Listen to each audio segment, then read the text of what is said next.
Isang Priacho magmatic eruption ang naitala po ng PBOX sa Taal Volcano sa Batangas sa nakalipas na 24 oras. Ayon po yan sa latest update ng ahensya nitong Miyerkules ng umaga. Umabot po sa 4 na minuto ang haba ng pagputok.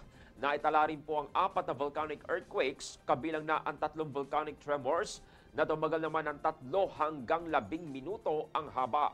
Naobserbahan rin po ang malakas na pagsingaw.